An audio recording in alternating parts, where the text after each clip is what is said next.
Raiders! It's Raiders Fan Radio, a podcast by Raiders fans for Raiders fans who are the only fans that matter. That's right, Murf and Sonny from the Dago Dungeon. You got it right here, live. Touchdown! Kenny Stabler goes all the way. We miss you, we love you, and we'll see you in the Hall of Fame.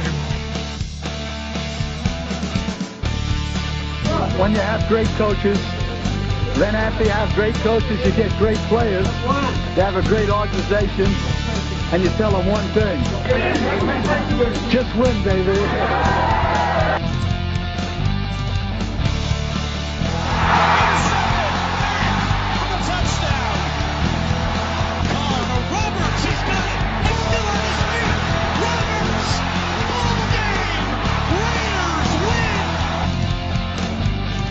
Well, I love this team. I think this team can win.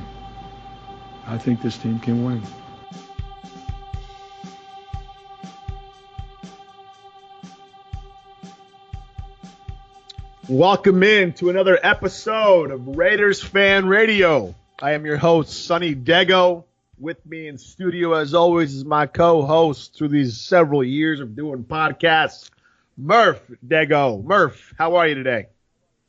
I'm doing fantastic, Sonny. It's nice to be riding shotgun once again through another journey to Raider Nation. If we were listening to that TLC song, you'd be that guy. Don't go chasing Not that song, dummy. waterfalls. Not that one. The sitting in your best friend's ride, trying to holler at me. You'd be that guy. Oh! Which one was that? Wait, no. I don't know. I know which one you're talking about, though. Yeah. You're the scrub of the show. Yeah. Don't want no scrub because coming up, hanging out the passenger side of your best friend's ride. Yeah. I like waterfalls better, man. That was the jam. Waterfalls is pretty good. Till that chick burnt down Andre Rison's house. You know, they were the jam, right? That's true. Yeah, Andre Rison, former Oakland Raider. That's how it's topical on this show. Yes, it always comes back around. Anyway, welcome to this is episode 29, Murph. Can you believe it? Congratulations. 29 episodes. We're 3 away. This is the longest show we've ever done. No, false. We had 32 episodes of the Sports Dagos. Oh. Yes. Anyway. Well, I retract my congratulations, and I'll hang on to them for another 3 weeks. You do all the editing, so you can just edit it out if you need to.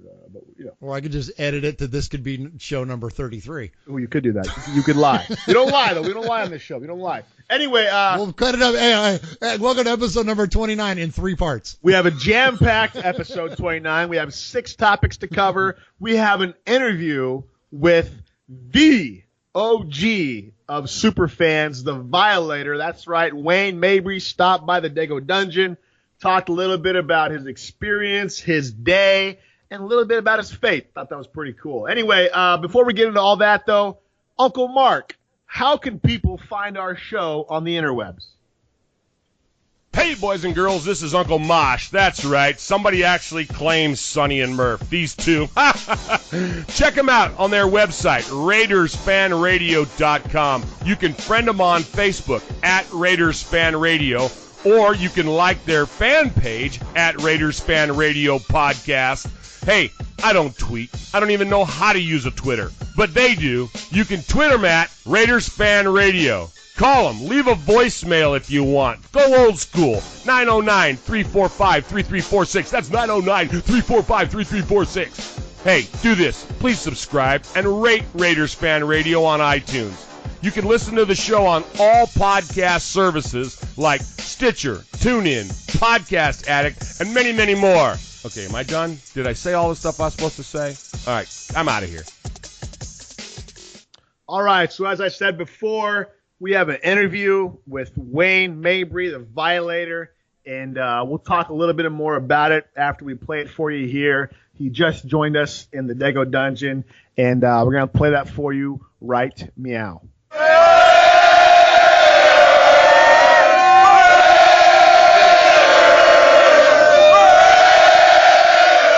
right, Raider Nation. We are truly honored with our next guest. He is not just a fan. He is not just a super fan, but he is one of the Raiders super fans. We're talking about Wayne Mabry, a.k.a. the Violator. He's a former bodybuilder. He's the owner of ModoSports.com. He's been repping the Raiders since 1991, making the drive every week from L.A. to Oakland since 95. Please welcome to the show, Wayne Mabry. Wayne, how you doing? Doing fantastic, man. Another blessed day above ground. There you go. It's a good way to look at it. Amen. Wayne, every time we have a guest on the show, we start out with the same question. How did you become a Raiders fan? What's the origins of your Raiders fandom? Watching the Raiders play the Chiefs, I think it was back in 1970. Didn't really know about them. I knew about the Chiefs.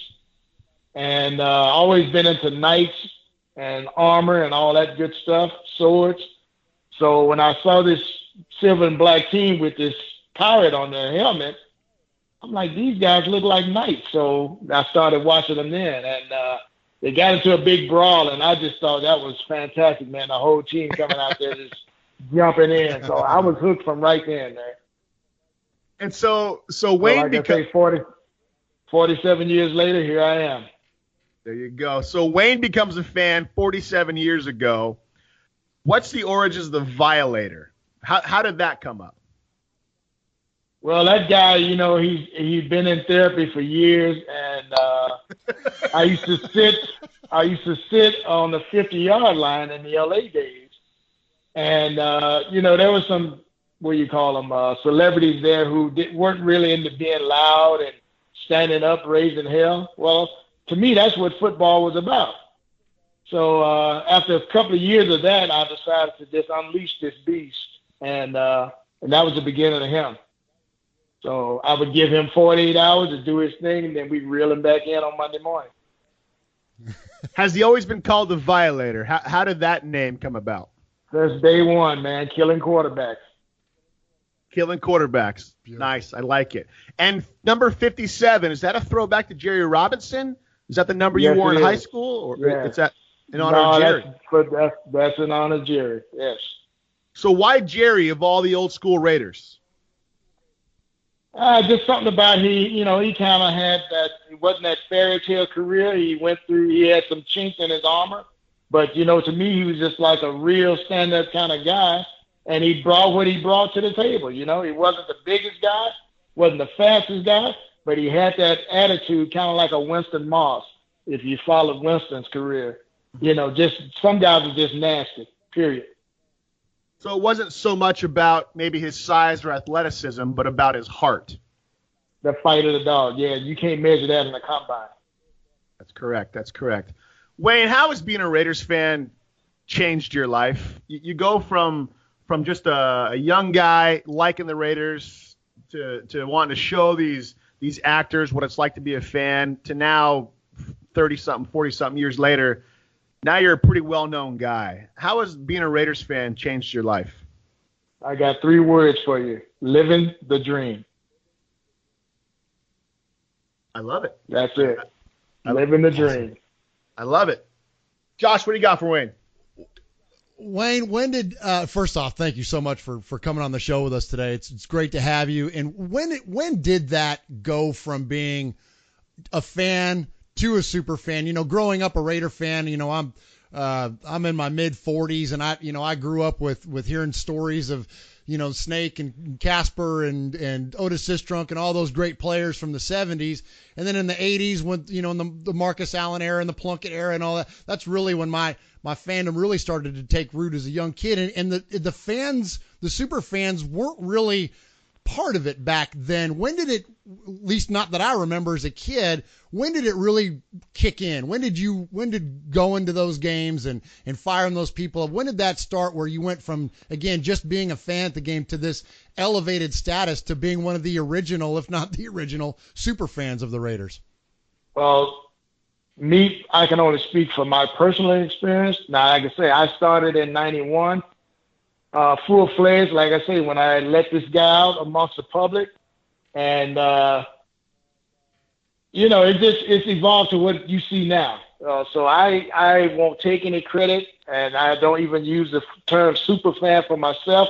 I'm just an average guy like everybody else, It's all levels of intensity. And all that creature that you guys see is just an expression of what I really feel like inside every day.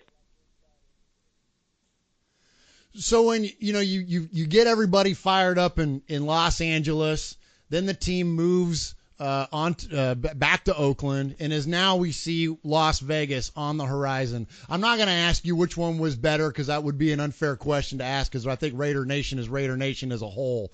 But what is different, and what was different between LA to Oakland, and what do you anticipate is going to be different for you going to Las Vegas? Looking at it through my eyes, gentlemen, it's just watching generations of kids and adults merge together, finding out how powerful this whole Raider Nation thing is. And as I speak to the grandkids and the great-grandkids, it's just fulfilling to me as a fan just like them to see that passion coming back at me through their eyes. So it's all about eye contact with me. And years, I'm held with names, but I'll never forget faces. And I see these kids mature, and it's like, wow, man. That's a blessing for me to just see this. It's like a rose opening up. And, you can sit there and watch a rose and it won't move, but as soon as you blink, it changes position. So that's kind of like what I've been seeing for going on 27 years now. Well, I think it's really cool, and it definitely comes through when you see the pictures, or whether it's with you and the kids or you in general, and at the games and out in the the tailgates and things. The intensity comes through, and it's really cool. It's a fantastic character, and you can definitely see your passion comes through. And I wanted to ask you, the other night I was watching the 2002 AFC Championship game against the Tennessee Titans, and you get a pretty good amount of screen time during that game and shots of the crowd. And I wanted to ask you, was that the best day as a Raider fan? I mean, when you think of what was on the line with our first trip back to the Super Bowl since '83, the intensity of the crowd, the atmosphere, the Oakland Coliseum is in full swing. Metallica plays a live show in the parking lot. I mean, was that the best day? And if it wasn't, what was your best game day experience yet as Violator and as Wayne? The best one was the first day in the Oakland Coliseum, which I call it Mecca. So, I'd seen that stadium on TV. I made the trek from Mississippi out here in hopes of attending the games live. And so walking up there, actually just standing there looking at the structure in 95 was just like mind-blowing. Now, that Tennessee Titans game was the next one. Dude, magical. That's the only word I can describe that. That was a magical experience that day. You can ask some of the teammates of the quarterback. I had Gatorade thrown at me at the end of the game. That just shows you how pissed off they were at me. So I knew then I had an impact on the game. So I'm thinking if the other 60,000 fans have the same feeling like I do, we can actually affect the game without even being on the field. So that's what just put that in full motion right there. The third one was getting inducted into the Hall of Fame in 2000. That was the tip of the iceberg for me. Like I say, living the dream is my 3 words I go by. Wayne, me and Josh Murf, we were both born in San Jose, grew up hearing legendary tales of the Oakland Coliseum. I love that the greatest experience for you was that moment you first stepped foot on that haloed ground, if you will. Haloed ground. That's good. We go to a game every other year, so we try to go to one home game and then an away game. This last year, we went to the Broncos game on Sunday night. I've never seen any Raiders game as electric as that game was. That was the battle for first place. That was kind of the Raiders, this new young Raiders nucleus announcing to the world essentially we're here, we're relevant, and there's a new champ in the AFC West, so to say. What is it like for you to have witnessed kind of the ups and downs, and now we're on this, what I think is a tremendous upswing that we haven't even come close to the full potential yet?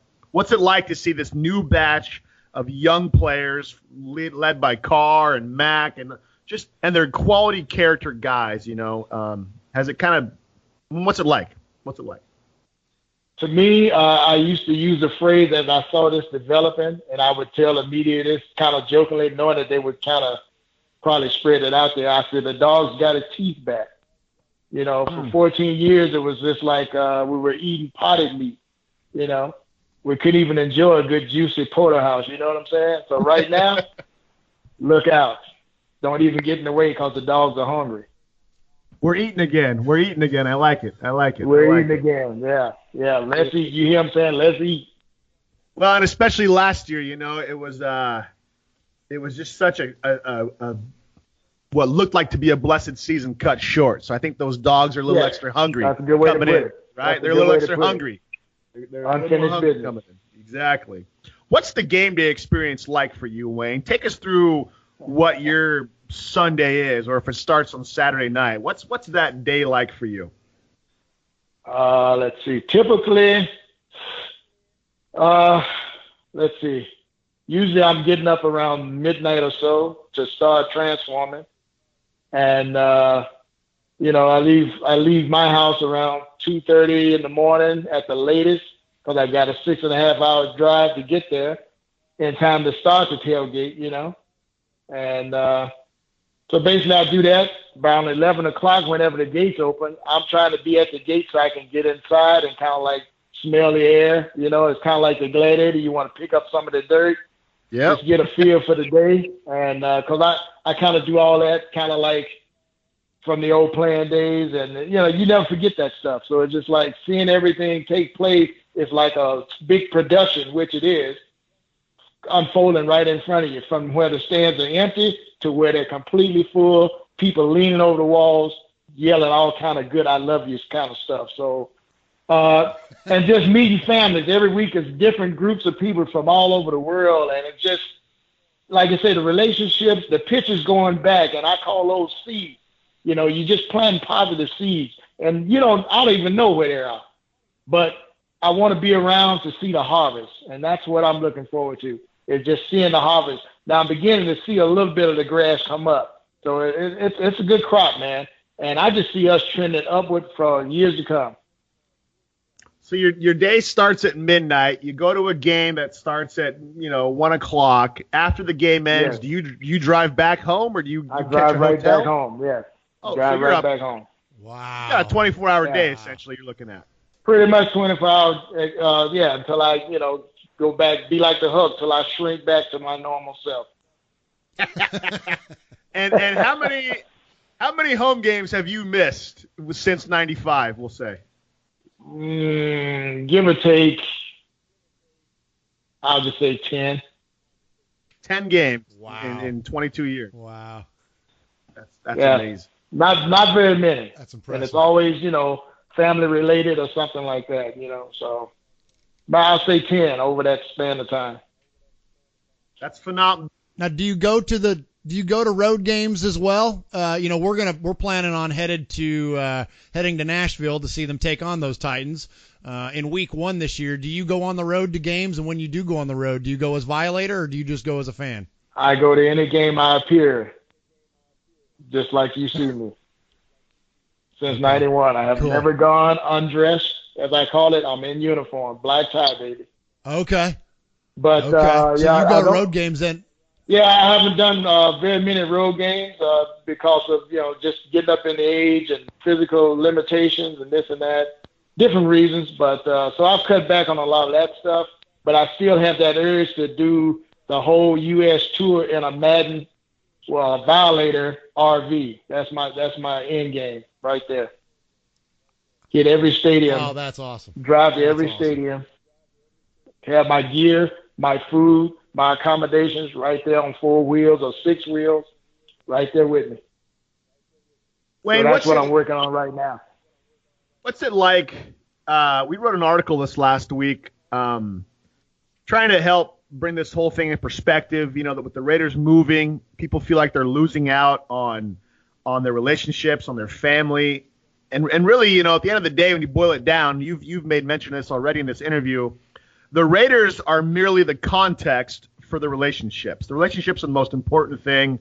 You know, you're shouting with somebody you never knew 5 minutes ago. When a touchdown happens, you're hugging somebody you would never even hug in real life. You're eating chicken and doing whatever with people that you don't know. But the Raiders provide that context for that relationship.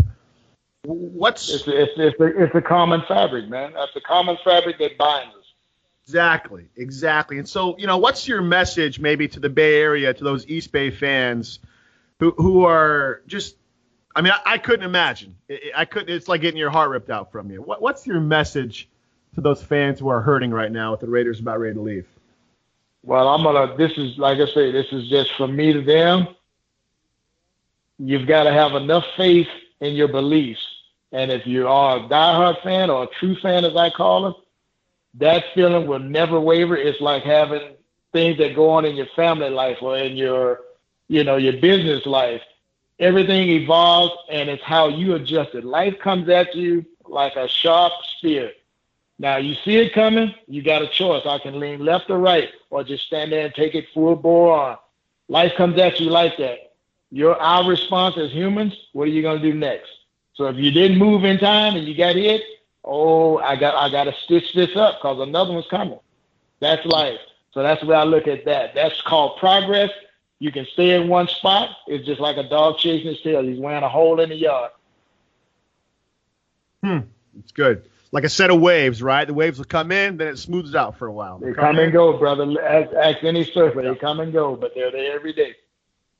Wayne, talk a little bit about Moto Sports. This is kind of a clothing company you've designed. What's kind of the background of that? That's a fusion between my bodybuilding career and my passion for the Raider, the Raider Nation, basically. And I started that. Started back up in 2009, in full effect, and got into the whole cyber world because I wasn't really online with anything. But it's just, I've got like a line of positive messages that I target in youth or whoever that need that positive seed, that positive message in their life. So basically that's what that clothing line advocates: positiveness, togetherness, and also fitness, because you only got one temple. Once it crumbles, that's it, baby. Josh, you got anything else you want to ask? I would like to add, as far as that, now the website for that, and you guys can reiterate that. It's moto-sports.com. If you don't put the dash in there, you're going somewhere else. It's moto-sports.com. It's MODO-sports.com. Sports.com. There you go, brother. There you go. For anybody that's listening, check it out. It's like being a Raider fan. It's not for everybody, but we love it that way. No, I love it. I was looking at them earlier. I'm gonna go pick up a couple of them. Probably the if you're not doing you're gonna do you. You can't. Yeah. I don't know. Yeah, you know what? Now you see the way you just said that. That's the concept. Do you? Because you can't. You can't screw that up. But what it's saying on the shirt. I work with youth as my job. I work with kids who are kind of adjudicated, struggle with drugs and alcohol, mental health, and man, I'm gonna pick up a couple of those for the kids I work with and maybe have it as a Good prize, stuff, brother. Because it's right. That was made for them. Yeah. That's right. Yeah. I mean, you got a lot of kids running around trying to be like somebody else. And just messing it up, and that's so true. Just figure yourself. Figure out who you are, and that's a process. You got to grow to the point where you figure out who you are. Each of us are put here for something. Once you find that niche, you better get on it like that beaver when he's building a dam, because he knows the water's going to rise. So, and that's the basic concept behind that. I got another one that says, put down your fears, pick up some faith. In this world right now, that's what these youth need, beautiful. Something to have faith in. So I got a whole bunch of them, dude. I like I say, they'll be coming. But that's where I feel like my mission is just to keep putting that positive seed out there. And like I say, I may or may not be around to see the harvest, but I know in my heart that I've done my part as part of being me. I love to put down your fear, pick up your faith. Last week on a different show we have called Raiders Faith Radio, we had on Pastor Armando Leon, and he was talking about talking about how his ministry is just going to the games and just putting it out there, just witnessing and trying to love on people and stuff like that, Love on somebody, brother, yes. Putting that seed in their ear. Yeah, that's what it's all about, right? It's good stuff, man. Ain't nothing more rewarding than that. Now, if that takes a notch out of my macho card right there, just stating that. No way. A real man knows to give God the glory. With all this stuff that we're enjoying, we didn't do this. It puts an extra notch in your belt in my book. All right. Appreciate it. Do you have a message out there for Raider Nation? It's been a tough off season for a lot of folks with all the announcements and the pending move and everything, and we're all about positivity. We want to be uplifting, and we want to seek out those to express that to Raider Nation. And do you have a message for everybody that's out there listening to us? Do you have a message for Raider Nation before we let you go? My shirt is the message. Put down the fear of change, pick up some faith, and let's keep waving that black flag. I love it. Beautiful. Wayne, we can find Wayne on Twitter at Violator57. He's on Facebook at Wayne Mabry, although he's capped out at his friend list at 5,000. He's a pretty popular guy. Yeah. But and then Modo Sports, modo-sports.com. We'll post links as well on this show. Wayne, and thanks also so much. Instagram. On Instagram, what are you on Instagram at? At Mabry Wayne. At Mabry Wayne. We'll post a link for that as well. And obviously every week during the season at a home game, check them out down there in the Black Hole. And Wayne, I'm looking forward to what? 16-0 season? Beat the Pats in the AFC Championship game, Super Bowl, right? It's gonna go down. Man, look, that would be a perfect Da Vinci right there. But you know what? Let's just keep keep making that notch upstream, because they know we're coming. They know we've got our teeth back. So it's up to the other team's adjustment. Like I said, it's 31 of them, and then it's us. Wayne, do you think McKenzie's not drafting a linebacker because he's hoping you're going to jump through the stands and play middle linebacker for him like old Jerry, or what? Oh, that was one of my questions that I want to still ask him in person.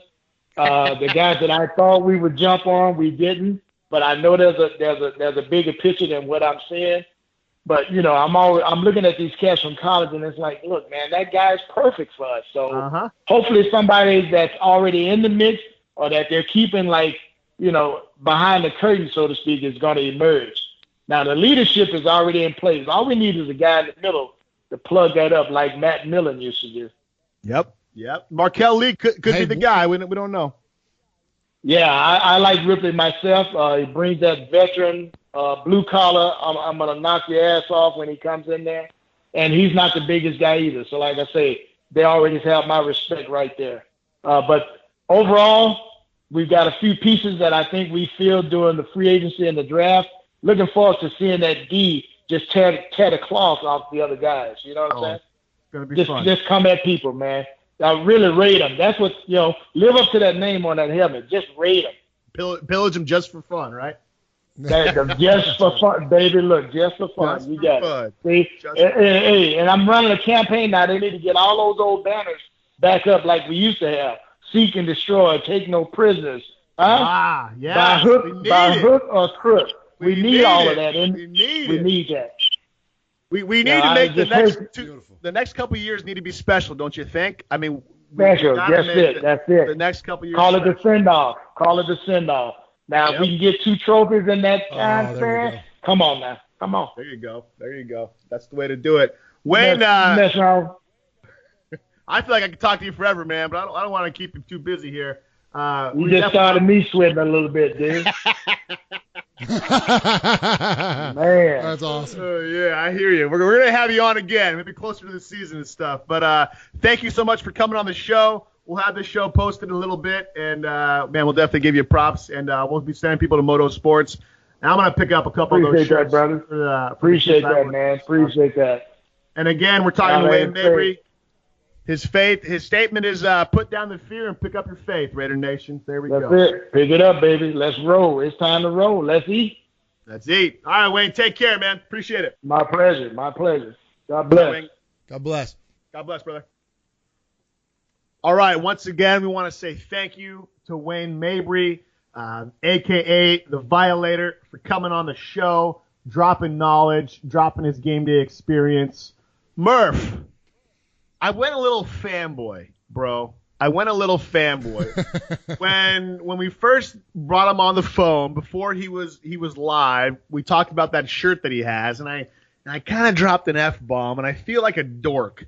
But at the same time, I'm talking to the Violator, and we're not analysts, we're not insiders, we're just fans who have some mics in my garage in your office. And the fact that we talked to the Violator, to Wayne, was cool, man. Like, that to me was like, that was tight.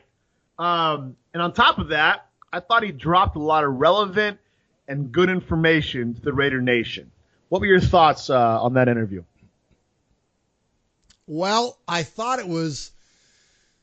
Well, first off, I thought it was one of the coolest interviews we've ever done. I really am just so thankful and humble that he would take time on it and put it on his to-do list to come on our show, and it's pretty cool. So first off, just huge amount of gratitude to Wayne for coming on Raiders Fan Radio, and I got a couple of things from it. One, I really liked his insight into what it's like for him, his game day experience, the intensity that he brings, how he kind of refers to Violator in the third person, about how it's somebody he brings out for a little while and then a couple days and puts him away. Like that whole, I feel like a lot of us as diehard members of Raider Nation are that way. Like there's that, not that we're never not true to ourselves, which will take me to my second point here in a second, but it's that we amp up in a way that's separate from maybe what our just normal day-to-day lives are when the dang Raiders are on, or whether we're at a Raider game. There's your game day. There's your game day self, and then there's your Tuesday self. Yes, and for better or for worse, I've certainly gotten enough crap from my wife about how when I'm in a bad mood when the Raiders lose, and she's like, and I'm so aware of that, like that, look, don't be, a jerk to your kids because your football team lost, but I get a little grumpy. My temper gets a little shorter, and it's just funny, but just his intensity and the level of passion that he has for this football team, it really came through. And that's the first time we've spoke to Wayne on air, and you it's tangible. You can just feel his passion for this team and it's really, really cool. And then the other thing about it that I really liked was it's kind of our mantra, and it's a little bit self-serving, but it's the truth. That's kind of our mantra around here, is that be true to yourself, because you can't mess that up. And, we are fans of the Oakland Raiders, and that's all we're going to claim to be. And, our credibility comes from our passion. Our credibility and our approach and whatever it is that we have to say stems from being born into a family of Raider fans and being, a diehard member of Raider Nation since birth. That's our claim to fame. And we don't pretend to be anything other than that. And the reason that we like to think our podcast connects with folks is because that's what you are too, Raider Nation. That's what you are, the guys and gals that are listening to us. That's what you are too. You're born into this and you love this football team. And so, we like to share in a conversation with you about it. And that's, to me, that was what Wayne's message was be true to yourself. There's so many, and I'm not going to speak of anybody in particular. I'm not going to use this as an opportunity to take a shot at anybody. But there are just plenty of evidence out there of other shows or, whatever it is. I'd say life in general. In life in general, you can walk around trying to emulate, or you're inspired by, or you want to be like somebody else. But Wayne's message was, don't do that. You were created for a purpose. You have a unique offering you bring to the world. Be you. And that's it. And don't worry about what anybody else says. Just be you and let that take care of itself. And I thought that was a beautiful message. Well, and don't front, right? Like that, but that's the other thing that I took from it is that don't pretend. You know what I mean? Like just be yourself, man. And I think that there is a freedom in that, and I think that there's an empowerment that comes from that, and that's the positive side of all that is that when you're not trying to front, when you're not trying to be something that you're really not, then there's a freedom in that. Like we're 100% okay and at peace with the fact that I'm a fan. And you're a fan. Like it's just it. And he's a fan. Yeah. I like that he didn't consider himself a super fan. He didn't say he was a super fan. He just is a fan. He played himself down, and where you and I are looking at him like going, but you're a freaking Violator. Yeah, right. Like you're the guy that we've seen on TV in every Raider home game except for 10 or less of them. 1995, yeah. Since 95. So it's like, he is, as I was explaining to my wife last night that we were going to have him on the show, and I go, honey, watch. I go, I'll just Google Raider Superfan and watch. I go, he'll be one of the ones that come up. Sure enough, like it's him. Like he is, and I'm going to brag on him a lot because he's not, because I think it would have made him comfortable for me to geek out while he was on the air with us. But I mean, when you think of Raider Superfans, like if he's not on, he's one of the OGs, man. He's it, man. It's him. It's Gorilla Rilla and Tuzak maybe. I mean, and then after that, and this is no offense to any other super fans, and we've had a lot of them on the air. They're just the oldest ones. They're the ones that epitomize it all. Like those are the guys. When you think Raider Superfan, those are the guys that you think of, and then all the rest of them is and look, there's a lot of them that I really like like Kukui and like a lot of these guys like the Aphrodisiac and like those guys are cool looking. Their looks are cool and like they're great. They're great follows on social media, like all that stuff. But there's Rilla and Violator, like those are the guys. So to have him on the show and to hear his perspective was just really, really cool. How about his game day?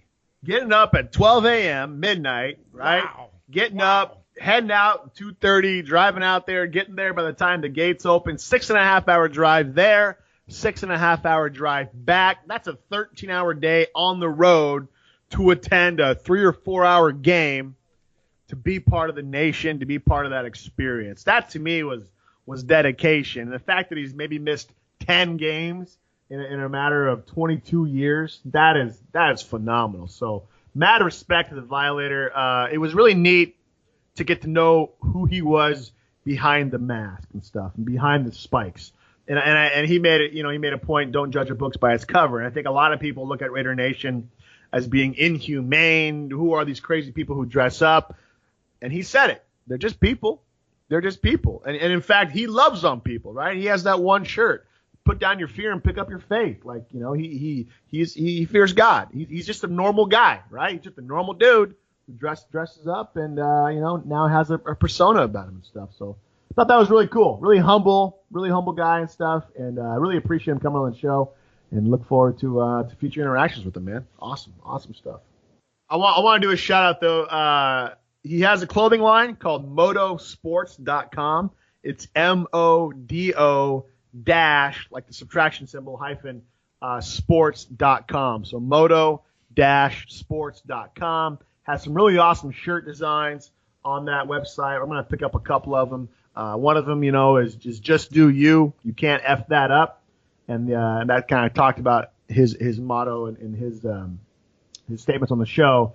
And then he had another one that said, put down your fear, pick up your faith. And then, and he has men, women, and youth style shirts as well. So again, that was modo-sports.com. And then, and obviously he's all over social media, Facebook, Twitter. Twitter, he's at the Violator 57. Instagram, I think he's Wayne Mabry. And but just Google the Violator and everything comes up. So anyway, let's move on. Really appreciate him coming on. For the show, we have 6 different topics we want to touch on. We'll see if we get to them all or not. We want to touch on Mike Silver and his fake news about Carr being frustrated. We want to talk about the stadium agreement, the lease that was just confirmed. We want to talk about all the pictures that are coming out from the Raiders OTAs. They look like they're just having fun, Murph. You know what I'm saying? Defensive line, we want to touch on that a little bit. Also, Lee Smith was on Raider Life podcast with Charlie Boots recently, and I thought he said something pretty awesome in regards to Mark Davis. We want to touch on that. And then also one of Murph's favorite bands of all time, Train, recently came out with a song that had Marshawn Lynch in it, so he wants to talk about that. I said if we have time, Murph, we'll get to that, his Train love affair, but we'll see how that goes. I got that right, Murph? Yeah. You got it right. Yeah, I'm a diehard Train fan. Yeah. All right, so let's jump right into it. I'm going to have another kid just so I can name him Pat Monahan Jr. See, you know the name of the singer. Anyway. Jim Rome, star of the Jim Rome Show. So Nashville. Let's go to Oregon. Josh. Sunny. In Nashville. In Oregon. You made it in, Josh. How are you? Jim, I'm doing great. Thank you. Thank you, Josh. Good, Jim. Rock him. Sunny. All right. Mike Silver recently came out with an article basically stating that Derek Carr is frustrated with the contract or non-contract talk with Reggie McKenzie. And basically, from this one interview, or not interview, from this one article by Mike Silver, everybody is talking about it, Murph. Like, I am just amazed at how one guy can put something out there and everybody is talking about it. Everybody's linking stuff to it. But then you look at the pictures, you look at what's really going on. I don't think Carr is angry. We all knew that he's up for contract. We all knew they were going to get to the draft and they want to do it before the season starts. We know that. But it's like, Silver, come on. When's this guy going to stop getting credit for what he writes, right? Isn't he the one who jumped the gun about Lynch signing with the Raiders and stuff like that? And everybody got all hyped up, and then it turned out to be false, right? When's this guy going to stop being relevant for the Raiders? I don't know. The answer to that question is probably not anytime soon, unfortunately. But yeah, I'm with you. I mean, I don't know. He's a weird one, man. He's not a dislikable guy. When you see him on air, when he was on air at NFL Network, he's kind of goofy, and he's kind of got that voice. He kind of talks like this, and he's like, you know what I mean? And he's not terrible, but yeah, I think he kind of, I don't know. I don't want to call him fake news, but he's just more like he's like a Skip Bayless to me, where I feel like he says things that instead of in the best interest of accuracy of reporting, he says things with the best interest of getting attention. And so with that inherently comes distrust by me, and I think a lot of other people, because unfortunately in our world that we're in nowadays, you mentioned fake news, and a big part of what we have to do is responsible consumers of media. That means you and me and everybody listening and everybody else in the world. You have to critically think your way through this stuff. You can't just take one source. You can't just take one news story. You can't just take one statement.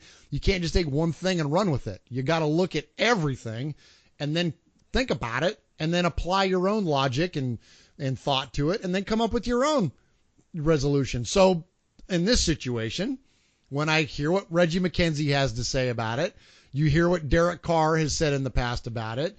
We know what Derek Carr's values are. We know what the Raiders' intentions as an organization are. We know what the overall overarching themes are in the NFL when it comes to needs to building a football team and the finances that are involved in that. And then you take this Mike Silver story. Which one of these is not like the other? That's a good way to look at it. Yeah, you can so apply all your compare it to what we already know. Compare it to everything else we already know, and it doesn't fit. So I'm easily dismissive of it. I'm like, okay, is there one little snippet of one comment from somewhere that may have come out? Well, look, if Sonny and Murf have a pending $20 million contract on the table, yes, I want it to be done today. And tomorrow, no, I'd rather it be done today.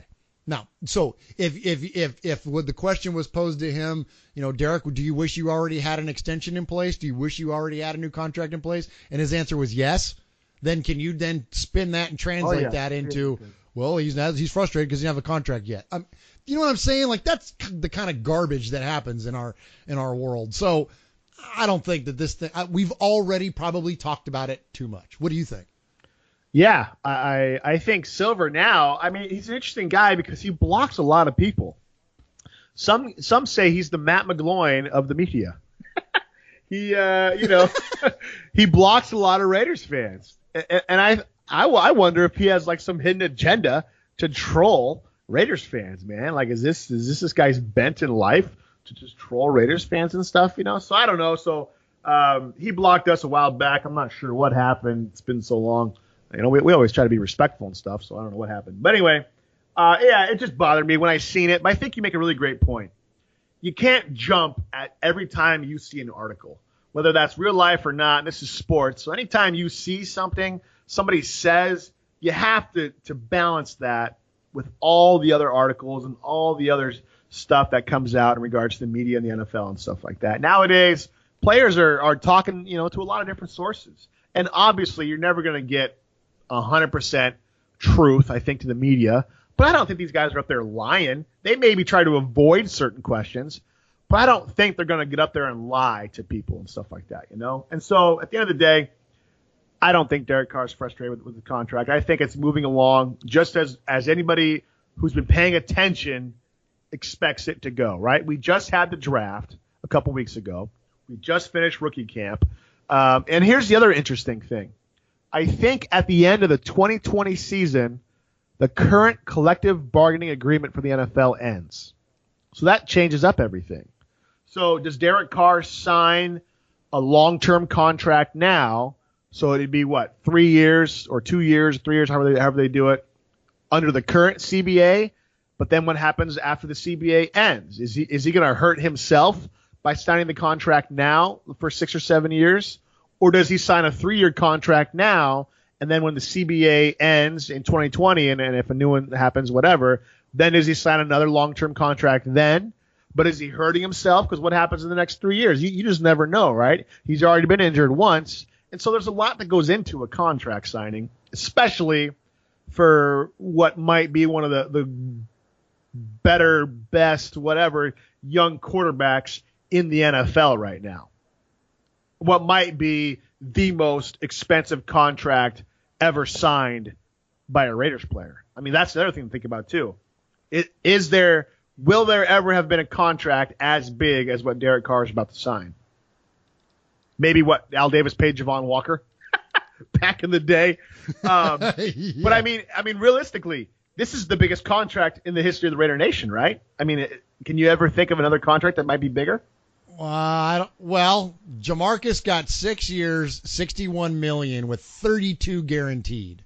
So, Carr's is going to trump that. It's going to be over $100 million. Well, he'll get over $100 million. There's no doubt his money per year, but I don't know if he's going to get 32 guaranteed. That was what killed the Raiders, was a $32 million guaranteed. Yeah. That's just chewing up salary cap. I mean, that's a lot of gosh darn money. You know what I mean? So, I don't know. That's a great question. I mean, it's a fantastic question. I mean, if Jamarcus's cap hit capped out at $11 million in the last year of it in 2012. So I mean, yes, Carr's going to be a $20 million a year guy. As far as most expensive I don't know. I don't know if it would not surprise me. It would not surprise me, frankly, if he and Mac, frankly, go 1-2. Yeah. I mean, yeah.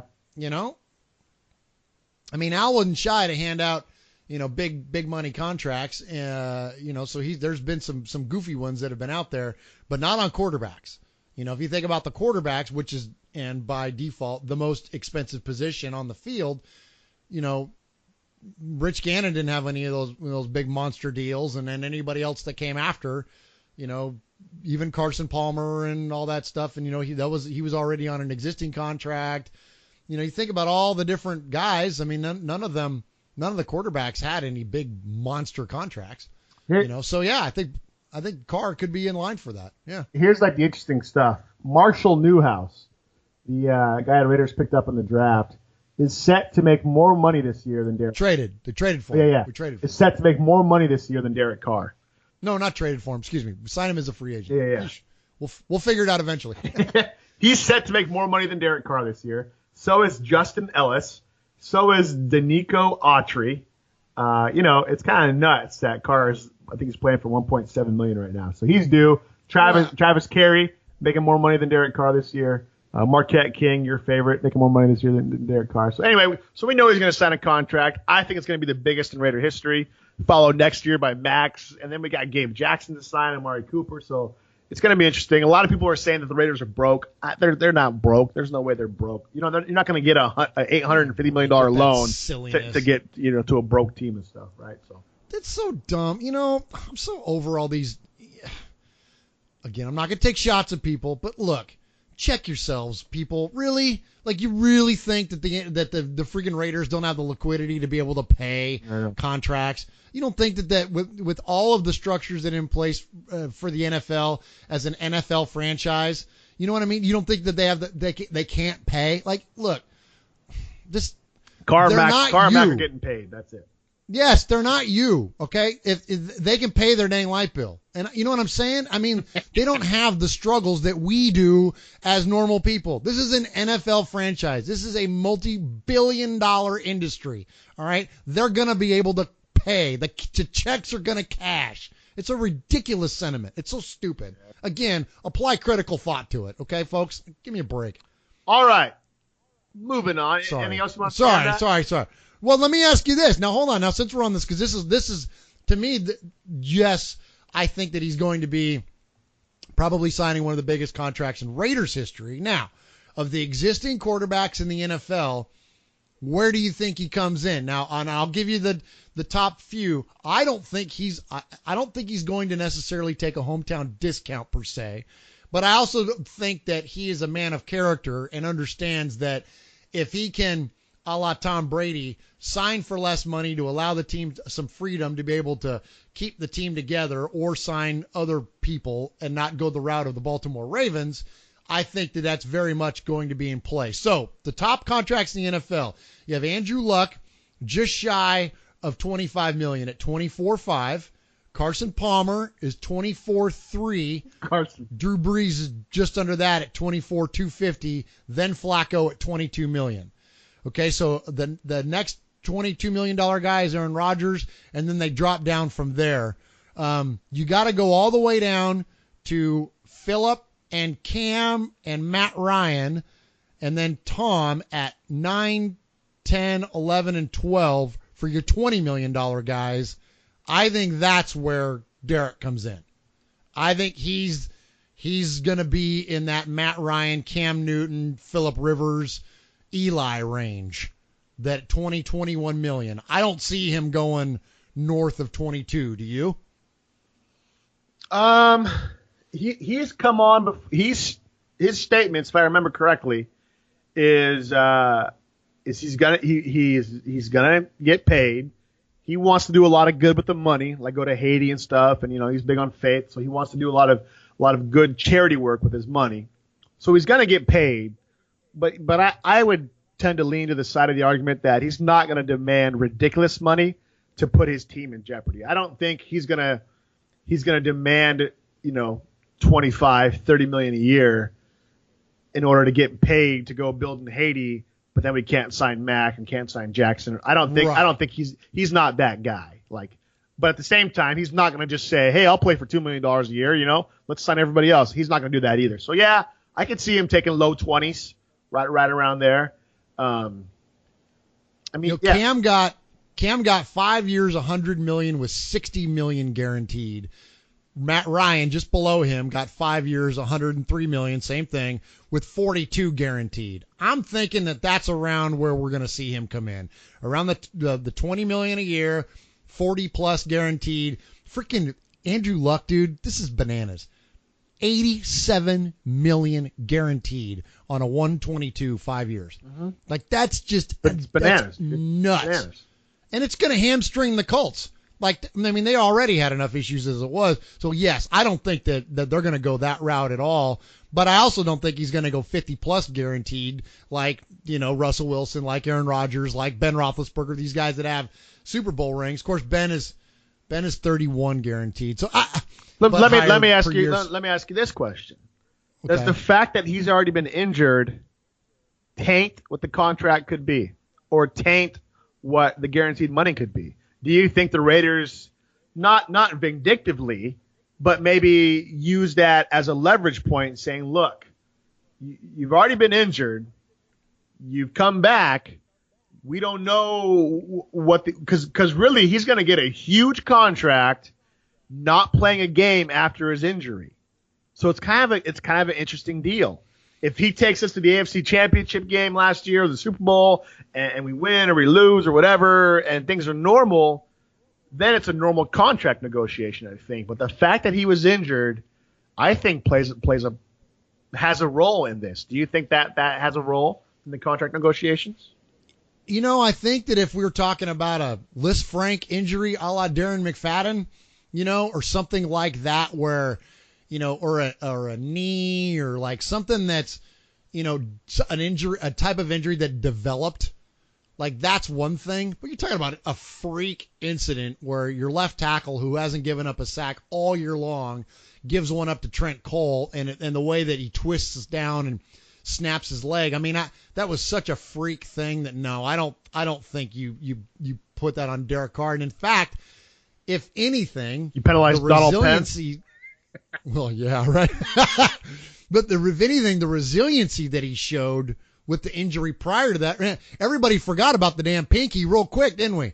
Yeah, like that's true. Yeah, you know what I mean? You know what I'm saying? Like, he's a tough SOB, man. Like, Derek Carr is not an injury-prone type guy. So, no, I think that the short answer is I don't think it's going to impact his ability to earn one single bit that when it comes to the injury at all. It was just too much of a random thing. Again, it's not a nagging, an Achilles or, you know what I mean? And it wasn't even anything that could impact his, his throwing ability. It wasn't, it wasn't like Peyton Manning's neck. You know what I mean? Like if you think back to those times, it was like lingering, he's got nerves that are disconnected, and they got to wait for nerves to regenerate. And will he ever even be able to throw again? And it was like, well, heck, those are the kind of things that are going to cost you. But you're talking about a freak break of a foot, man. No, I don't think so. I don't think it'll cost him. I don't think it'll cost Mariota either. Thanks for your short answer. Well, I'm not capable of those, man. That's why we do this show for 90 minutes a week. And we talk about it for 3 hours beforehand. Okay. That's exactly right. Hey, if there's ever any question whether we're passionate about Raiders football or not, I hope that answers that. We can talk about it all day long. I talk to you more than I talk to my wife every week. It's ridiculous. Okay, moving on. Let's talk about. If she was a Raiders fan, maybe she could come on. Yeah, if she knew about contracts negotiation, we'd stay up. Yeah, exactly. Yeah, honey, you need to study up. Yeah, she wants to talk about all the old dates we used to go on. It's like, come on, give me something cool to talk about. Anyway, hey, real quick. What? Hey, are we getting ready to move on to the next topic? Yeah. All right. Speaking of wives. You're listening to Raiders Fan Radio with Sonny and Murf, a podcast by Raiders fans for Raiders fans.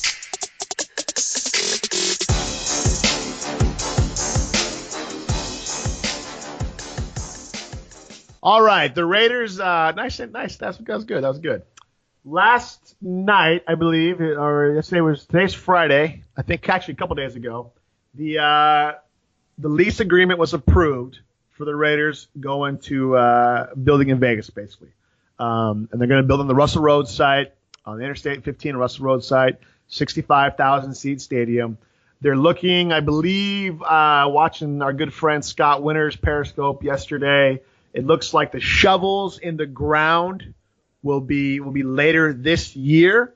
So they still have to work out a whole bunch of different scenarios. But the lease agreement is the framework for, all the other documents to pop up over the next few weeks and stuff like that. UNLV is going to have use of the stadium as well.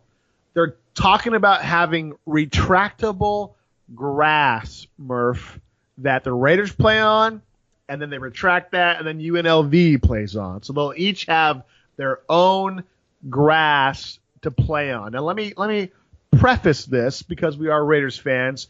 The grass will cover the entire field. The grass will cover the entire field. There will be no dirt anymore. It's quite a fascinating concept.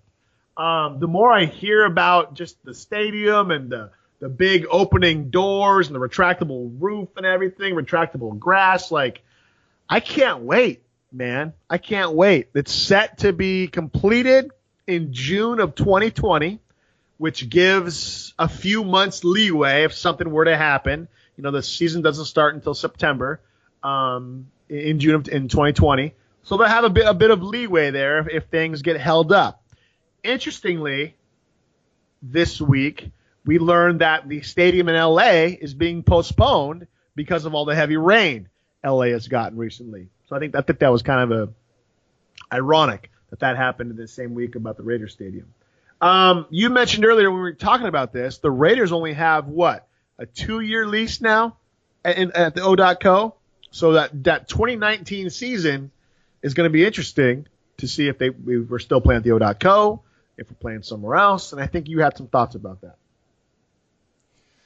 Yeah, so what I thought was interesting was a couple of things. Is that I thought initially, because we've heard for a while now that this was going to be a 3-year thing and that the third year was going to be up in the air. And the way that, for lack of a better term, no pun intended, that the city of Oakland and the Oakland Coliseum is not playing ball with the Raiders, we all kind of anticipated that after the 2-year lease agreement was up, that they would move on to something else.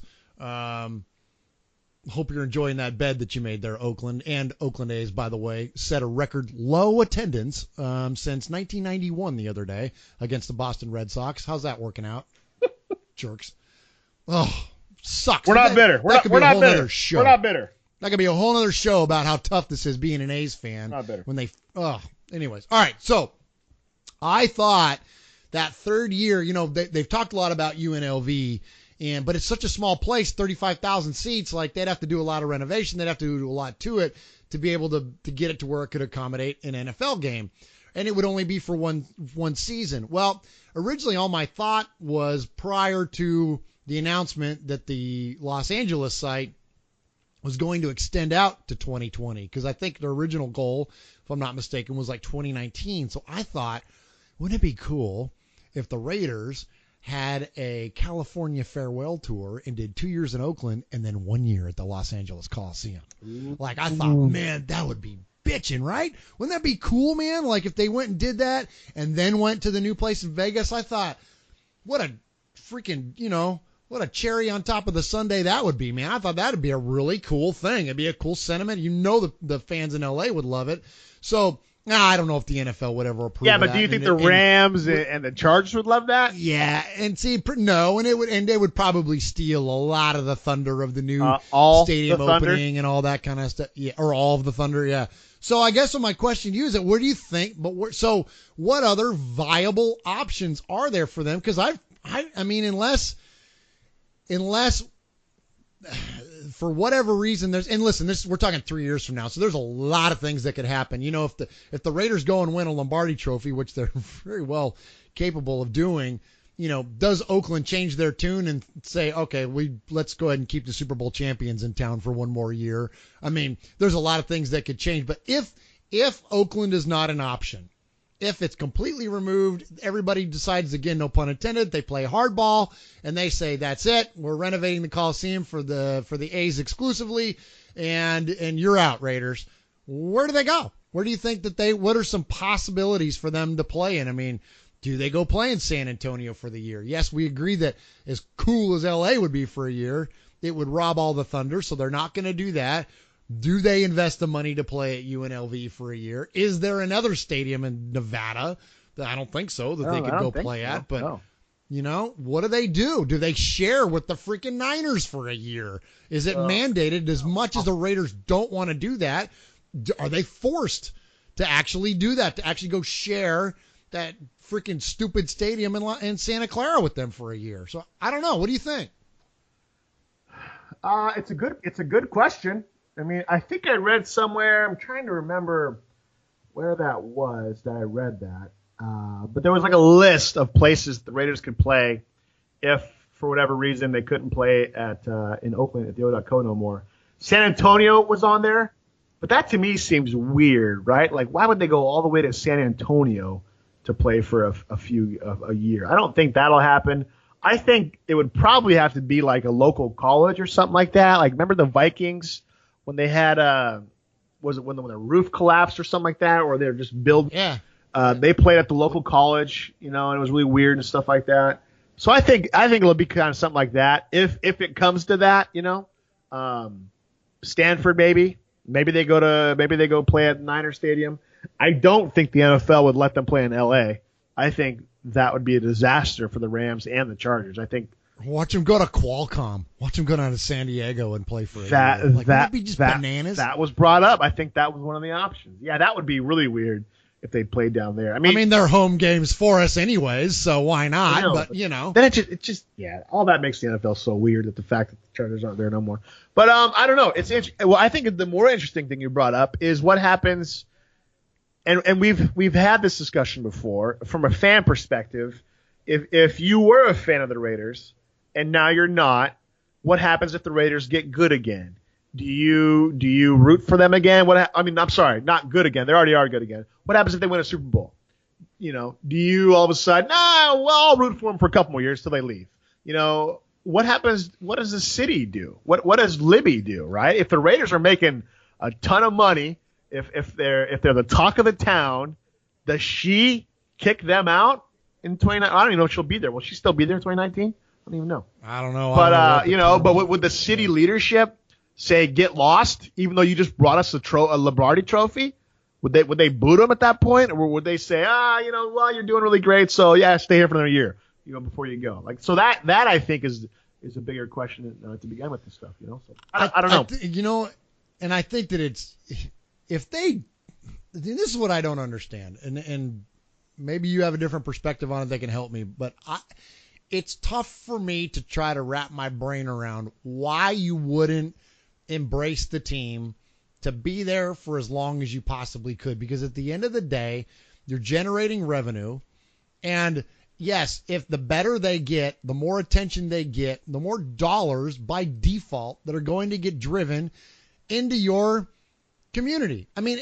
So why would you not? I think it's emotional. It's emotional. Well, that's the thing, is that they get so caught up politically, and they get so caught up with who's right or who's wrong or whose fault things are, you end up doing further damage to yourself instead of doing like what Wayne said, just be you. Just you know what I mean? Don't try to. It doesn't make sense to me, Sonny. Of course, and I guess that's a bigger argument and politically for our whole world. But if I'm part of the Oakland City Council, or if I'm part of any of the governing bodies of the city in that area, heck, man, I'm hanging on to them as long as I possibly can, because it's money. They're going to generate nothing but revenue. Nothing but positivity is going to come from, especially if they bring home a Lombardi trophy, man.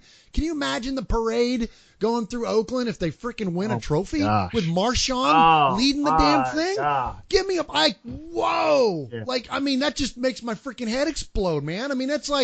That would be amazing. Why would you risk not having that as that opportunity? It's craziness. I'd be doing everything I could to hang on to that. But politics. I'm not the mayor of Oakland. Politics are different, man. Politics are different. It's goofy, dude. It's just goofy. So.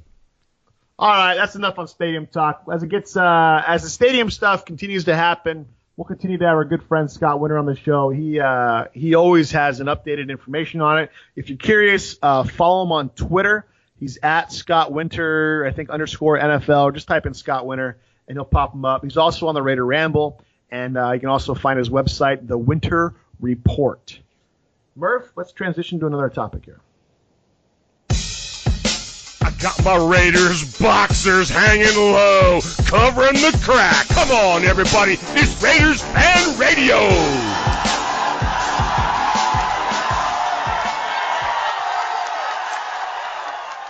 If only our audience knew what Uncle Mark looked like, and the visual that I now have about him and Raiders boxers hanging low. I don't know if I can continue on with the show. I need to take a breather. Anyway. The best part was after he said that, I go, what crack are you talking about? He goes, I don't know. Because there's more than one to choose from, if you know what I mean. That's true. All right. I think the Raiders just completed day 20 of their off-season workout program. Day 20 was on Thursday. We're recording this on Friday. If you haven't been paying attention, I don't know what the heck you do with your life. But they're posting pictures every day, right? You see Derek Carr out there wearing his hood and his red shirt with the sleeves rolled out. You know, Derek Carr still subscribes to the "Sun's out, guns out" mantra. You see Bruce Irvin jumping up and down, making crazy faces. Every picture I've seen of Marshawn Lynch in Raider gear, he just has a big smile on his face, just like every other Raiders fan does, looking at him. It looks like the Raiders are having fun. And if you think about it, why wouldn't they, right? I mean, you got to think, for so many years, nobody wanted to play for the Raiders. Their facilities were awful, right? All those times Darren McFadden got injured, was it really McFadden or was it the facilities, right? One of the things McKenzie did was got the facilities up and going, right? So the facilities are nice again. The players are excited. They're good. They're talented. People want to come to Oakland. They want to come to the Raiders and play for the team. You got to think, training camp now versus training camp a few years ago is just 180 degrees, right? And I think the pictures show that. It looks like the players are out there. They're having fun. We're seeing pictures of Conley and Obi out there mixing it up and stuff. Have you been watching the pictures, Josh? I have, and it's really encouraging. And it's like being in freaking bizarro world, man. We are relentless optimists on this show, just much like our quarterback is. But I can't help but when I see things like that, I reflect back to what it was like. It seems like so long ago that we were the most dysfunctional football team or dysfunctional sports team, period. And we were for so long. There's such a big, long stretch in between 2003 and now that it's still kind of weird. Like I look at this stuff and I'm like, is this real? Like it's just, and I automatically reflect back to those times, and I know that I should, and I'm sure I'll get to a point where I don't anymore. But it's almost like not forgetting where you came from. It's kind of like when you come up and you start making a little bit of money and you start having opportunities that get presented to you, and it's like, and you never want to forget. Okay, you got to this point because you worked hard and you know what I mean, and things went the right way, and you were, you know what I mean, like you were faithful to your preparation and like you earned it and you got to that point, but you never want to forget where you started. And it's like, so as a fan, I'm like, okay, like this is amazing. But don't forget, don't forget Jamarcus Russell, and don't forget Javon Walker, and don't forget, Nnamdi Asomugha, and all those hard times and all those things that happened that have led up to this when we were the laughing stock of the NFL. And it's like, so I'm like cautiously optimistic, but yes, after I get past those thoughts, it's amazing. It's so cool to see these guys having fun. And it's like, that's what it should be all about, right? Like that's what you're playing a kid's game. I mean, I know the term man's game and I get all that, but it's a game, sport, right? It's a game. Just a game. You should be having fun. Yeah. And that's one of the things that we talked about before the Raiders signed Marshawn. One of the things that with that dynamic personality that he has, he would bring a lot of that element to the team, and you can see it. You can just see it on their faces. I'm looking at a picture right now of Amari Cooper smiling. That's what I'm talking about. Yeah. No, that doesn't exist. There's one on the Raider website right now. Mark Cooper smiling and stuff, Do you remember? Okay, and here's what I'm talking about. Do you remember when he got signed, when we drafted him and he made it to and there's those pictures were circulating of him there with a sullen look on his face, and everybody was retweeted all over the place, and everybody was talking smack about the Raiders. Oh, look at our draft pick. He's thrilled to be there. Yeah. Right? Remember all that kind of garbage? And that's the kind of stuff that and it's like, everybody was dumping on the Raiders back then. And now, look at, that was you took a picture, Mike Silver, and you ran with it when that wasn't the reality. The reality of it is that these guys are having a good time, man. And they're good because a lot of things that there's so many good things that are happening around the Raiders, and despite the some of the challenges with the I don't know what the logistics of the team, the on the field stuff, which is all these guys care about, it's top notch, man. It's top freaking notch, and I love it. I think it's great. I get joy, brings me joy to see that they're having fun. You know what I mean? Like, it's more of that, please. More of that, Oakland Raiders. Keep sending us that stuff, because as fans, man, we just eat it up. It's great. It's really cool stuff. And if you're not paying attention, just go on the Raiders website, oaklandraiders.raiders.com, and they post them. Raiders offseason workout, day 19, day 18, day 17. It's just so much. It's like you're dreaming, right? You're looking at the pictures. I was just looking at one of Donald Penn and Marshawn Lynch, and it's like, man, what's going to happen this year, right? What's going to happen with Lynch running behind Donald Penn? Looking at one right now of Obi and Conley, right? They're just sitting there. What's these two guys' futures gonna behold, right? Is Obi gonna be the guy? Is Conley gonna be the guy? Will Conley even play, right? There's so many unknowns, and naturally, as an optimistic and you want to think positive, you want to think these guys are gonna do well and play well and integrate well and stuff, and so it's just hope, right? I think, and that's probably similar for every team this time of year. There's hope, there's optimism. You're always looking for, this guy's big and this guy's fast and we're going to do great things. And, it's exciting. It's an exciting thing in the off season to stalk guys younger than you who play football. Yeah. Have nothing as fans, better to do with your life, I guess. We're the ultimate stalkers, man. We're the ultimate stalkers. All right. Speaking of that, let's talk specifically about the defensive line. Hey, just one time, I need it. Raiders Fan Radio.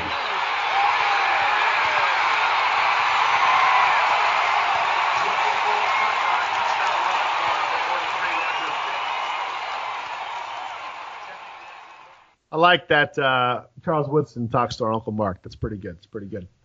Yeah, they're buddies. Yeah, they're buddies. pals. They go way back. They're pals. Yeah. Mario Edwards, looking healthy, looking mean. I believe he did a backflip a couple days ago at the practice field.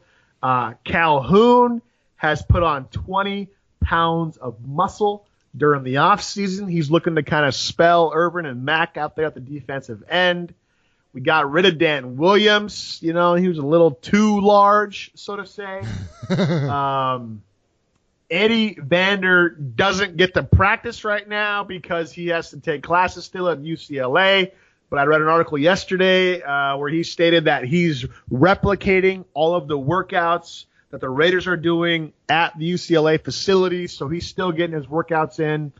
Do you think we've made enough changes, and with getting a healthy Edwards back, a bulked-up Calhoun, are we going to get better defensive line play this year? I think so, and I was kind of discouraged at a lot of the things that we did in the draft this year, and I think that a lot of fans were, obviously with middle linebacker. That was the most glaring. But also with the defensive line and waiting until we got Eddie, and what was it, the fourth round? Is that right? Third round. It was either third round, excuse me. Okay. Waiting to the third round to address defensive tackle, which we obviously was the other big glaring weakness on the team on defense this year. But then, much as a lot of things in life, once you get over the initial, shock or disappointment or whatever, if you start thinking about it and you start looking at all the stuff that I just preached about, looking at everything, and don't just take one thing and go on that, look at the whole big picture, I think it makes a lot more sense. And I think, yes, my expectation is that we're going to be not only a lot better this year, but I think we are in the makings of a very hybrid style defense. And I think in taking everything that's out there and all the information out there and looking at what the team did last year and where they're going, where the NFL is going, that my disappointment should be curbed, because I think we're getting ready to see something, and I could be dead wrong. I'm only a fan, and I'm not at Alameda, but I think we're getting ready to see a defense that is different from not only what the Raiders have done over the past handful of years, but I think that is different from what the NFL typically does. I think we're getting ready to see, and it's definitely trending this way, to where we see a lot of sub packages, right? In the NFL, we see a lot of downs where your linebackers come out and we have safeties or you have nickel backs, defensive backs going in their place to cover tight ends, to cover running backs, and to cover slot receivers. We see a lot of that. When you do those sub packages, typically you run it when you'll break out of the typical 4-man set of 2 nose tackles and 2 defensive ends. And you can move into more of like a 3-4 look, or a 3-4 with a 4-3 look, they call it. But essentially it's this. You got a fat guy in the middle, and you have 2 lesser fat guys playing defensive ends, okay? Which means that those defensive ends then kind of kick inside if you have a linebacker come on to their side. So picture this. You got Jelly Ellis in the middle, and he's got Mario Edwards on one side, and he's got Shalik Calhoun on the other side, and then on the other sides of those 2 guys, you got Mack and Irvin. Like, that's your front, okay? And then Mack and Irvin are able to drop back into coverage depending on who's on their side, whether they're strong or weak, and whether Mack is in a three-point stance or if he's standing up. Like, there's a lot of looks that you can get out of just that simple personnel that I described there. Now we take into account that we got Ward, you got Calhoun, as you mentioned, bulked up from 250 to about 270, and at 6'4", that gives him the ability to then, quote, kick inside. When you hear that, you're talking about an end that comes in and plays tackle. But when you're talking about a 3-4 with this hybrid sub package, you're inside, but you're not inside like a typical nose tackle. You're not Ndamukong Suh. You're not Vince Wilfork. You're not Elodie Nada. You're not like that. You're more of a hybrid guy. You're leaner. You're faster. You're Aldon Smith, if you think of it in those terms. So we have Ward, Calhoun, Jelly Ellis, who will play the true nose tackle, the zero technique, you'll hear people call it, where you're head up on the center or you're shaded inside, whatever it may be. But you got Jelly in there, and then you got the rookie in there, Trayvon Hester. He'll play in there, and then that's where Eddie will play, right? He'll play in there. The fat guys will kind of play in there. But then we got Latham and then Danico Autry, and it's like, and all of a sudden I'm thinking about all these pieces, with Edwards coming back. And I'm like, holy crap, like we got all these guys that are capable of playing inside and out to be able to rush the passer and protect against run. And then what did Reggie do in the draft? Okay, yeah, he got a corner. And I still don't fully wrap my brain around that one yet, especially a corner with some – I hope the kid's innocent. But I hope there's an issue one way or the other. So I'm still surprised by that. But then what he did was really smart was in the second round by taking Obi. Obi's that kind of guy. He's your hybrid. Going to be. He's your hybrid. He's the hybrid. He's the guy that he can cover in the slot because in a zone when you're going to pass him off to the corner, he can cover anything underneath and still be big and bad enough to play the tight run. Ends. And cover tight ends and play the run and be able to handle somebody like a Darren Sproles who's going to swing out or any other pass catching type running back. He's going to be able to cover those guys. So it's like. You think about everything that's going on, and I'm like, wait a minute. The Raiders are building to be really fast and really versatile. And I think that I had to remove myself as a fan of understanding the typical 4-3 setup or a typical even 3-4 setup. You can't think in those terms because that's not what the Raiders are doing. The Raiders are not going to run. They could do these conventional. They could do 2-4-5s. They could do 3-3-5s. They could do 1-5-5. I mean, they could. They're built to be versatile. Slide into all they're built to be versatile. And they're built to be versatile. And I think we're going to get to a point. And this is the other thing that I had to separate from. And anybody else that had trouble with kind of comprehending everything that went on in the draft, I would encourage you to do the same. We as watchers of the game, we almost got to start separating from position titles. Like okay, you're a nose tackle, you're a defensive end, you're a safety, you're a linebacker, but you're so versatile that you're doing these other things that you're more just, you're not even you know what I mean? Like you look at like Mack is the easiest one to look linebacker at. Okay? And defensive end. Yeah. In 1 year, defensive end. Awards for both. Yeah. Right? So he slides in and out of those two things, but he really doesn't do anything drastically he doesn't, when he's a defensive end, does he do things different than the times that he's a linebacker? Not really. Sometimes he's standing up, sometimes he's got his hand in the dirt, sometimes he's dropping back, sometimes he's brushing the passer. He's kind of only doing a certain handful of things, and then it's up to whoever to label him as, okay, you're that and you're that. Well, those days are going away. That the idea of this is your title, so this is where you play, it's going away. It's going to go away with Obi. So you think the Raiders are building to be super versatile, to be able to yes. Whoever they play, they can play maybe a 4-6. They could get up and stack the box and stop the run. If they're playing a passing team like the Patriots, they could spread it out 3-3-5, 2-4-5, 1, whatever, and stop the passes. If they need to go conventional 4-3-3-4, they'll have the personnel for that. You're kind of saying that because most teams will have a base defense, right? So you have your, the Bears in the 80s were that 4-6 monster defense, right? Tampa Bay, the Tampa 2 was a 4-3 defense, cover 2, where the middle linebacker dropped back in kind of the safety, and they made that shell, and they ruined people's lives. Alabama in college plays that cover 4, where it's man on the outside, and they're gonna come up and stuff you with 8 in the box up front. So every team kind of has that signature formation that their best player personnel is built for. So what you're saying is that the Raiders aren't going to have that, or they are, but they're also going to be able to switch back and forth. Like, what are you saying here? I'm saying both. And this is why I think that we're on the precipice of, and it's probably not just the Raiders. I don't study enough other teams to be able to speak accurately for what they do or don't do on defense. And you look at a team like the Patriots, like I'm sure this stuff has already been done and is a genius as Bill Belichick is. But what I'm saying is this, is that labeling wise, they're a 3-4 team that give you a 3-4 look. So that means, okay, 1 tackle, 2 defensive ends, and then they'll give you a look where they might bring in another tackle. But he'll be playing inside because, Mack is on the outside playing quote defensive end. So that guy in there, Mario Edwards, becomes a tackle when by title, normally he's a defensive end. So you kind of get this 3-4 with a 4-3 look. What I'm thinking is that their sub packages are going to almost become the norm.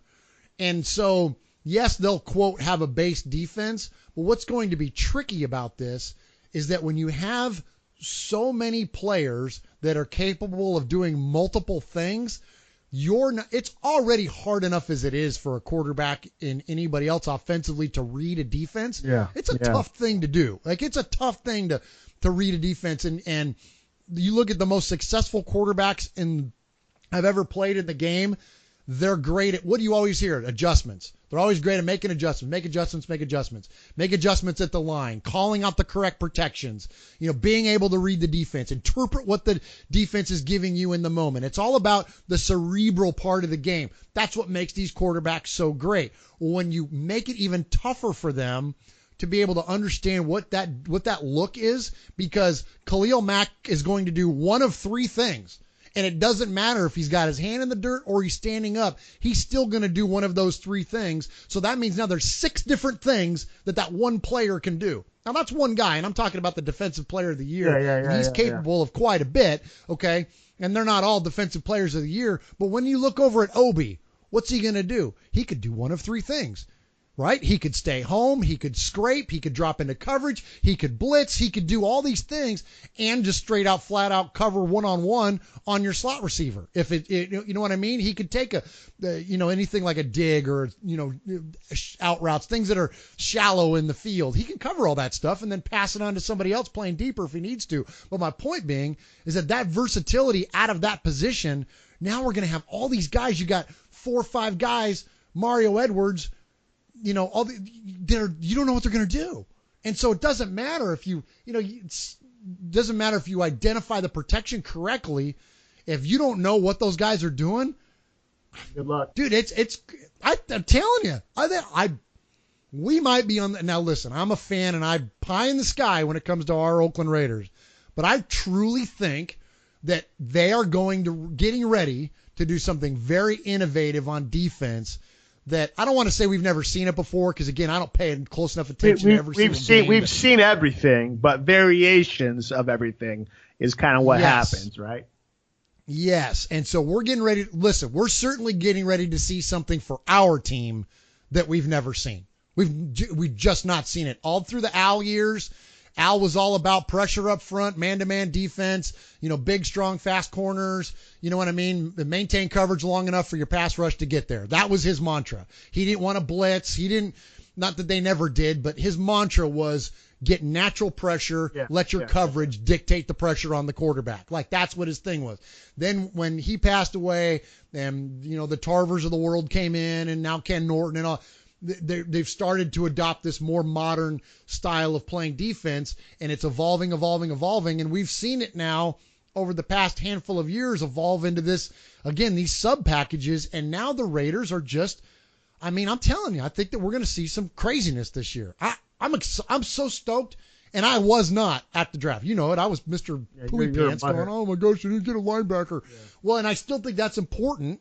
I think that what we're doing, so the answer to your question, are the Raiders going to be better on the defensive line? Yes. I don't. Yeah, you need to calm it down. Jeez, man, I get fired up. It's Raider football, baby. Let's go. I don't know if I'm gonna. Between me and Mabry, we got the linebacker position covered. I don't know if I'm gonna buy in on the Raiders reinventing anything or going crazy, but I will buy in on the fact that they're building to be versatile. They're building to be able to match up well against the Patriots, against the Chiefs, and against anybody else who poses a threat in the AFC. And I will say they're building that way. And maybe that's why they didn't go after a middle linebacker in the draft. Your theory would make sense as to why they didn't go after a middle linebacker in the draft. Because McKenzie and Del Rio both played middle linebacker. They know the importance of it, but they also know the game and are students of the game. They've been watching and studying and playing football since they were 9 years old. So they know what's going on, right? And so maybe knowing all that, they are building that. And we've certainly seen versatile hybrid defenses before. So I'm excited about it. I think you could be onto something. I'm not going to go all in on your theory yet, like you're a lost fanboy posting theories in the forums. But I will say it's certainly trending in that direction that we can match up well with anybody, and we can do a lot of versatile things, which is what you want to be, right, as a defense. You don't want to be so stagnant unless you have dominant players at every position. Remember that Tampa 2? Everybody knew what was coming, but yet nobody could, certainly us, right? That Tampa 2 destroyed us in the Super Bowl. And so, well, I hope they knew what our verbiage of our play calls too, right? Stupid Bill Callahan. Let's see. I got an idea. Let's go in and call the same offense. I don't want to relive that. Invented. I don't want to relive that. Let's not relive Freaking invented Let's it. Move He on. didn't even change the verbiage, Moving you on. big stupid Callahan. All right, new topic. You got any other songs for us for new topic? Let's go back to Mosh. Hey, boys and girls, this is Uncle Mosh. That's right. Somebody actually claims Sonny and Murf. These two.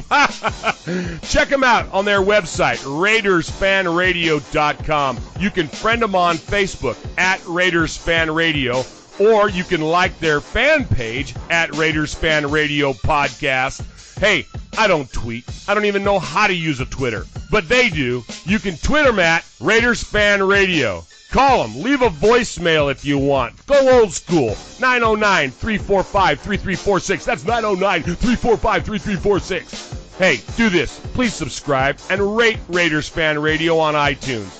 You can listen to the show on all podcast services like Stitcher, TuneIn, Podcast Addict, and many, many more. Okay, am I done? Did I say all the stuff I was supposed to say? All right, I'm out of here. Earlier this week, Murph, I listened to Raider Life podcast with your host, Charlie Boots. It was episode 63, and he pulled in big tight end Lee Smith.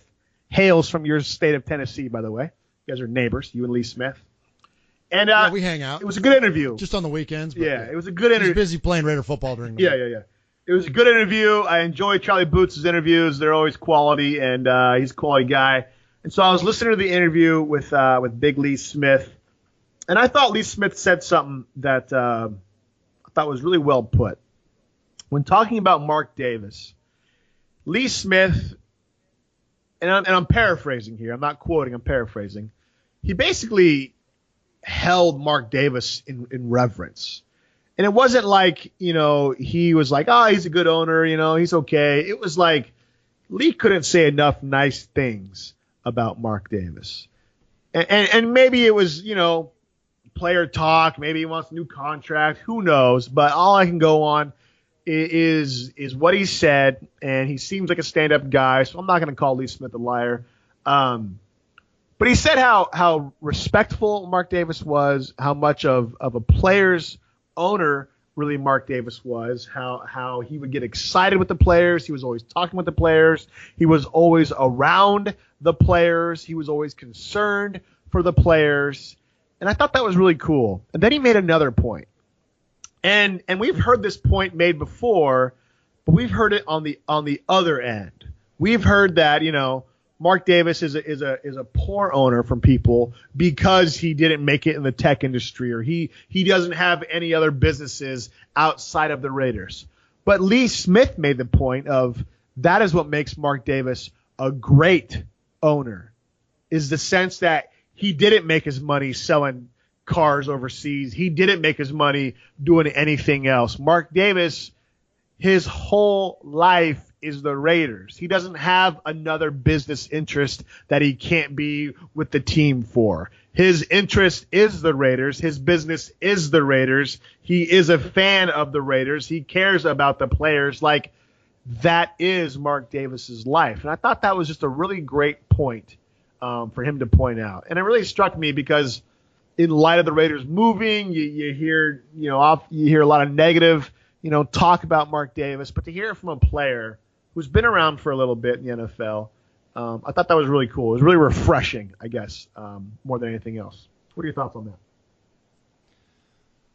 The only people that ever talk bad about Mark Davis are people that don't know Mark Davis. That's what I think about it. Yeah, that's true. That's true. Anybody that ever knows him or that has ever known him, and anybody that at least was willing to speak publicly about their interactions with him, it's always positive. And the only people that give him a bad time are people that have no idea who he is and what he's like as a man.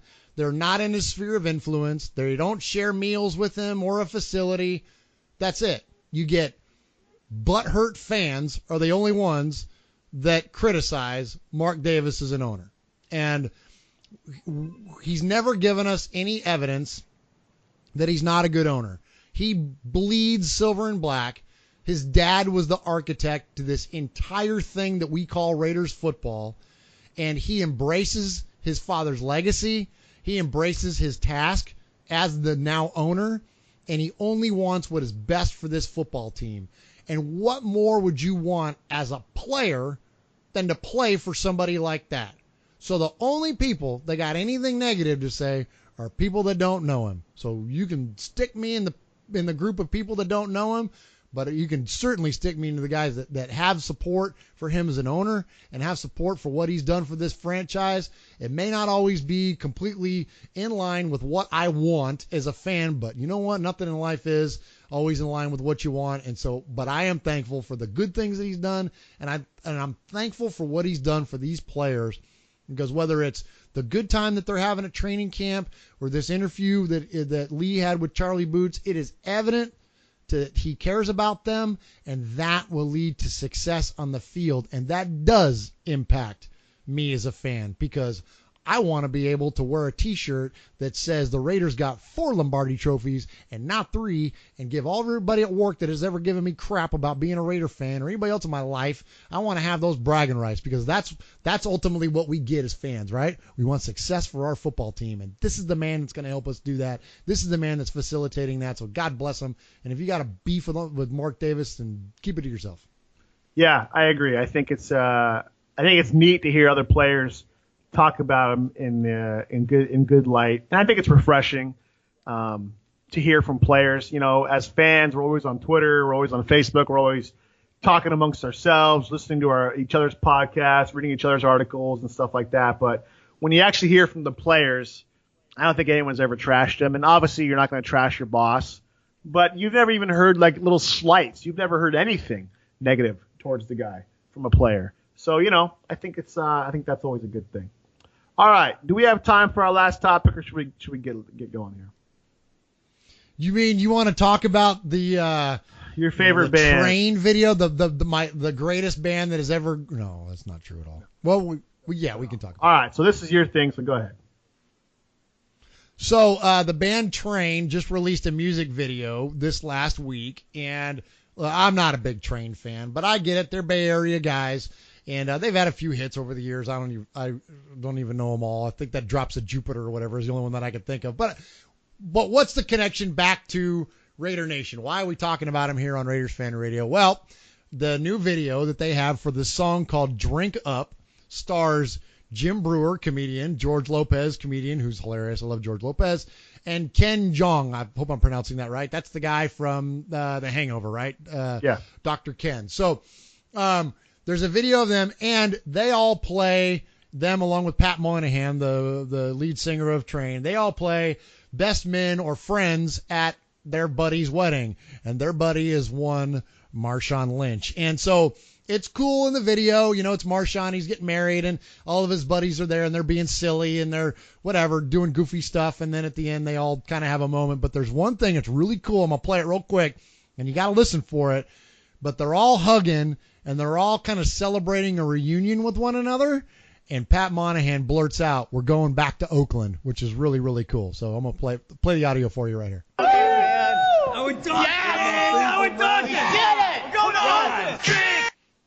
We're going to Oakland. Beast mode's coming to Oakland. Exciting stuff, man. That was real great. It's not as riveting as it was in pre-production. Let's play it one more time. Maybe it'll have something better there. Okay. Here we go. Ready? Okay.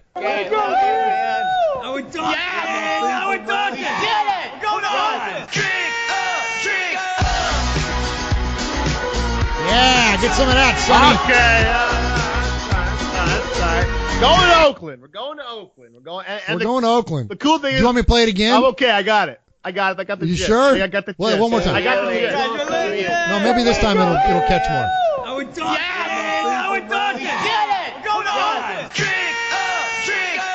Yeah. No, nothing. I like you better as the Metallica metalhead I know you to be. The cool thing though is Lynch is in it and all that kind of stuff. So that's cool. Check it out. Train's new video. It kind of makes you wonder though, what's Marshawn Lynch thinking hanging out with those dudes? He's like, come on, what the heck? I'm Marshawn Lynch. Anyway. Well, he's a Bay Area guy. It's true. Well, that's the connection. Those are all Bay Area guys. That's true. All right. Yeah. They're all from all of them. Dr. Ken, I know George Lopez. I thought he was L.A. maybe, but anyway. But no, they're all Bay Area guys, and apparently they're all Raider fans, which is cool too. So hey, man, even though it's not our style of music, Raider fan, Raider Nation, one family, right? So maybe you should reach out to them, get them on the show.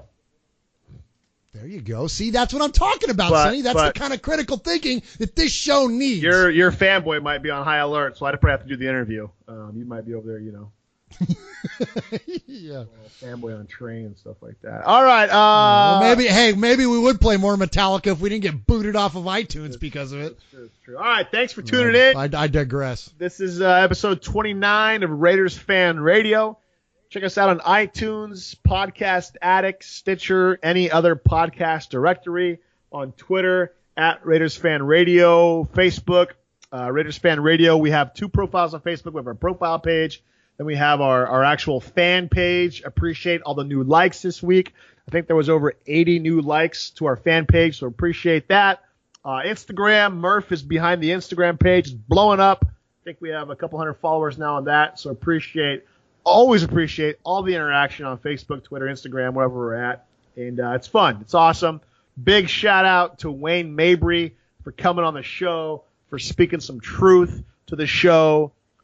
Be you. It's the only thing you can't F up. Just learn to be you. And he had a really special message for Raider Nation, so appreciate his interview. And Murph, anything else before we get going? Yeah, what was Wayne's website? Let's shout that out one more time. I just ordered 3 shirts. Modosports.com. So MODO-sports.com. There's a lot of specific shirts to the Raiders, and there's just good quality shirts there, which is pretty cool.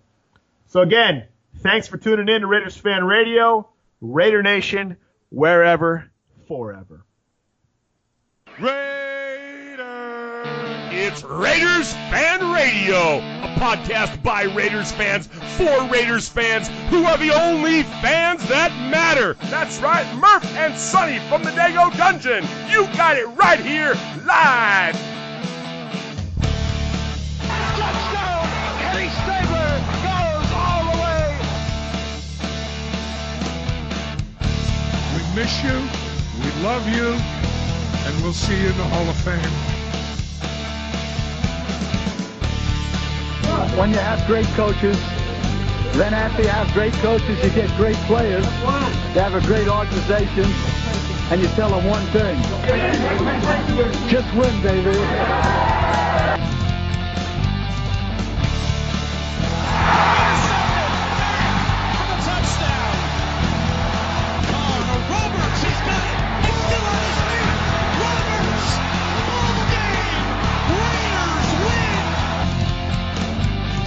Well, I love this team. I think this team can win. I think this team can win.